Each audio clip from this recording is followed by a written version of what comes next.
Hi and welcome back to Reseller Chris. Today we're going to be going through my Tesla Model Y. This is the 2022 Model Y. I've had it for 2 years now. It's coming up for 45,000 miles. You may have already seen it through shorts, various aspects of the car, little details and reviews on it. But today we're going to be doing a full review of the car, giving a thorough in-depth analysis of the car over the last 2 years. Okay, so let's start out with the car's exterior then. So as you can see, it's been in the standard Tesla white.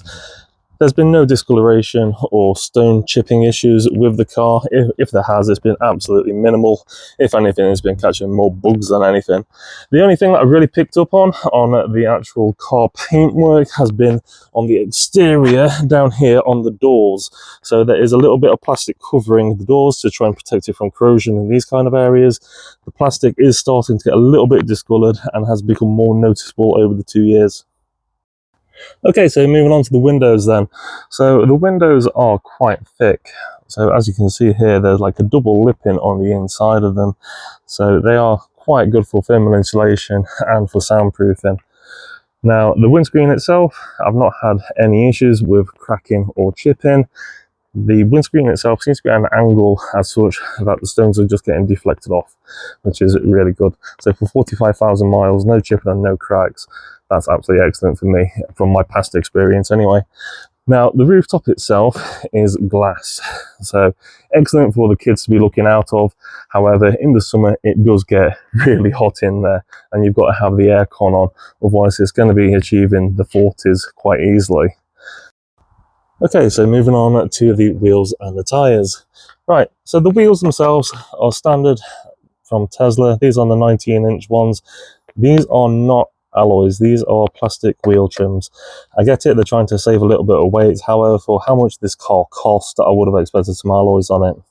Now the tyres themselves, I've had to change them. So I had hand cook on them originally. I got about 33,000 miles out of the hand cooks that came with the car. I've changed these over to Continentals. These are 255 45R 19Ys XLs. They cost me just over £200 each, and then a wheel alignment about £875 in total. However, Tesla wanted around £1,500 for a new set. Okay, so moving on to the other things that I've had to replace then. So it's not been needing any kind of servicing. Tesla don't require annual servicings. All I've had to do is replace the windscreen wipers and fill up the windscreen washer fluid. So everyone's going to vary as to how much windscreen washer fluid that they use and as to when they actually need the windscreen wipers replaced, the blades. So these actually replace around the 27,000 mile mark. You can get them replaced by Tesla. However, I was able to get them done through Halfords. They only cost me about £30 for a brand new set. So you may have seen already from one of my other shorts that the car has got multiple cameras around it. Now these cameras do become prone to sunlight in particular, or they can get dust covering them. Now if that is the case, the car can become a bit blinded in the morning and in the evening when the sunlight is at its lowest. Okay, so moving on to the lights then. So the lights, as you can see, are not suffering from any sort of condensation issues. These are extremely bright. If you're driving along in the winter, they are probably the brightest thing out there. Now, unfortunately, the backlights, I think they're starting to look a little bit dated, to be honest. So I'm seeing multiple new vehicles on the road from the last couple of years that just look a little bit better compared to what these are offering at the moment.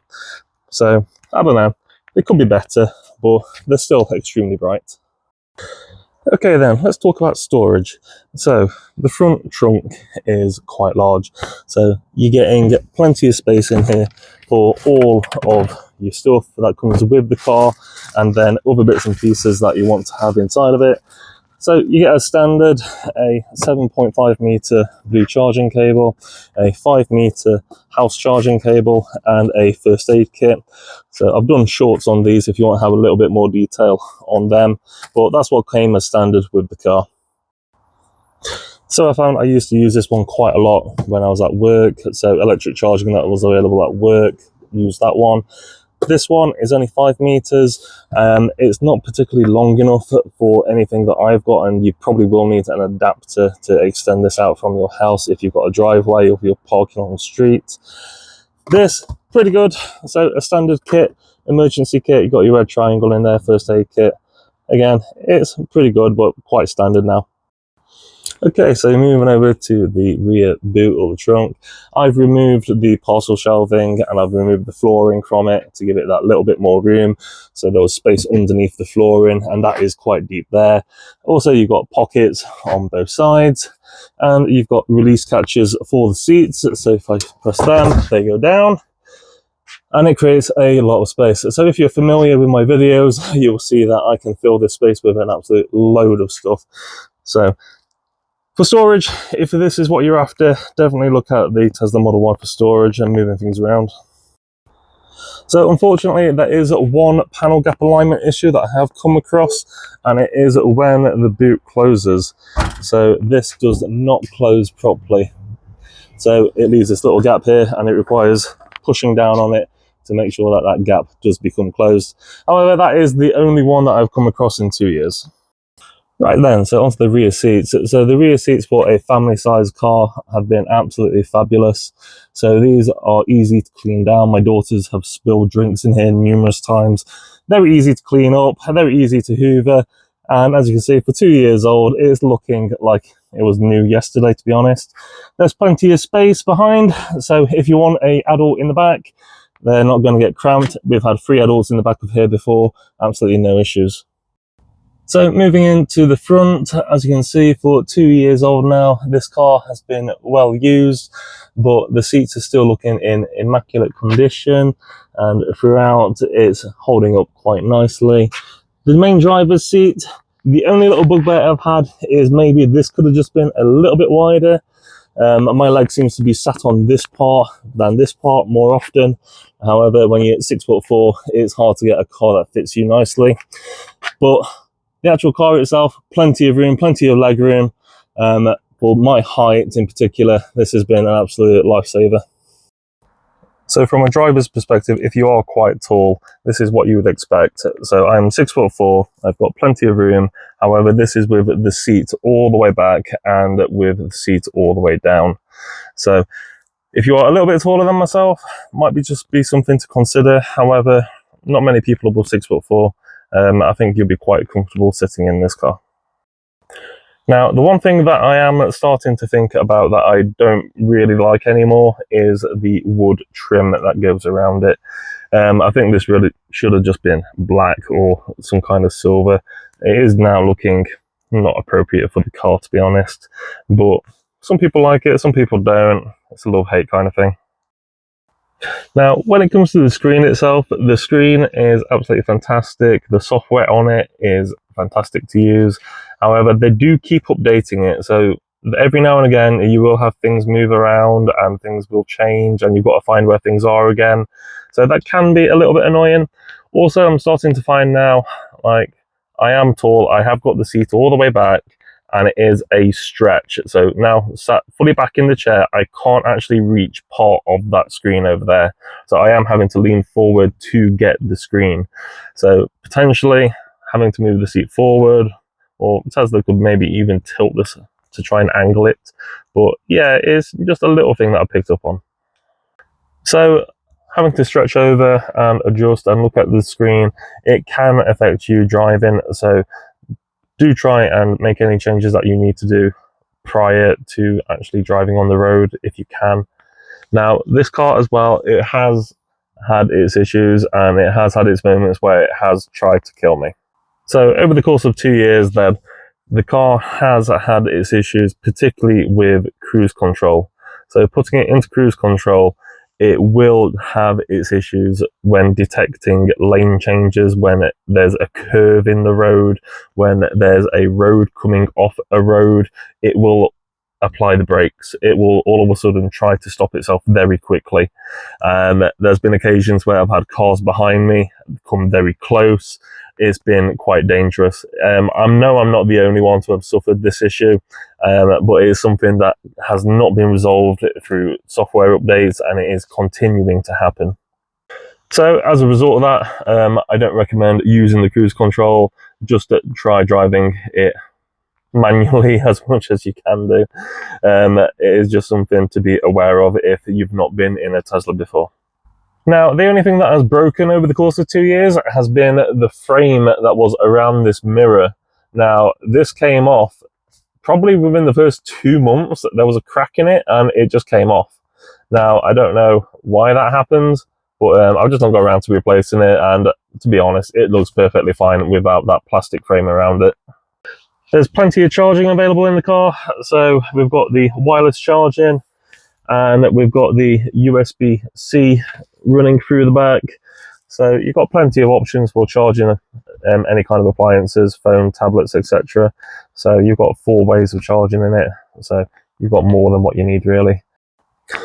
The sound system in the car is really good. So it does give you the full surround sound throughout the car. I fully recommend it. Like, you've got no need to update it with any kind of replacement speakers. It's just really good as standard.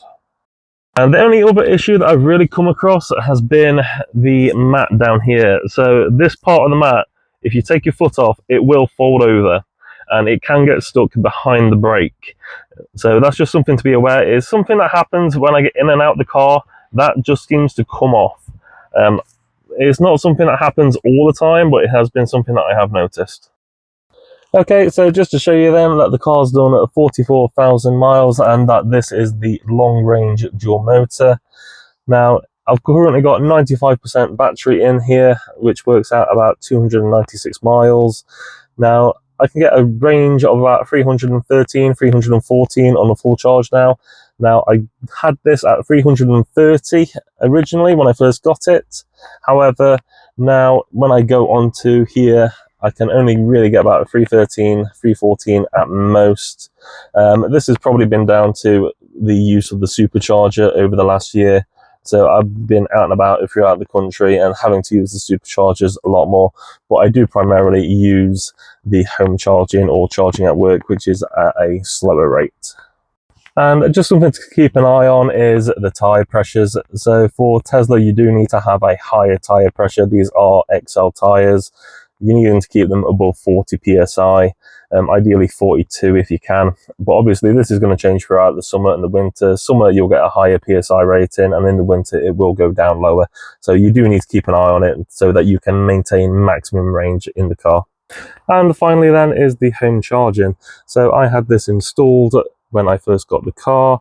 It was a £450 unit and then another £650 to get it installed. So we're looking about 1,200 in total just to get it installed and working. It's a good little device. So it plugs in to the car nice and easy. So all you have to do, just take it out and plug it in. Absolutely no issues there.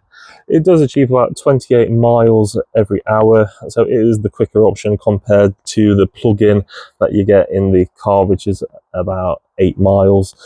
So a bit different. Supercharger comparison, obviously supercharger is going to be doing it a lot quicker. However, this is going to be less damaging to the battery in the long run. So if you've got the opportunity to charge up at night, use this approach instead.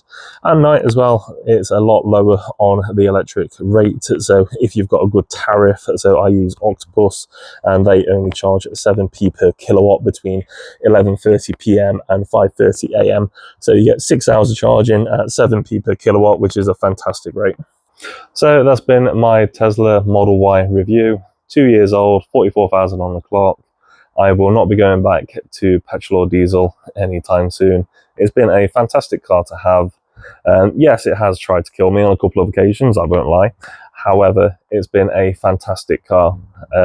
There's so much about it that's just been innovative and so forward looking that I just wouldn't be able to go back. It would be a huge step back going back to a petrol or a diesel.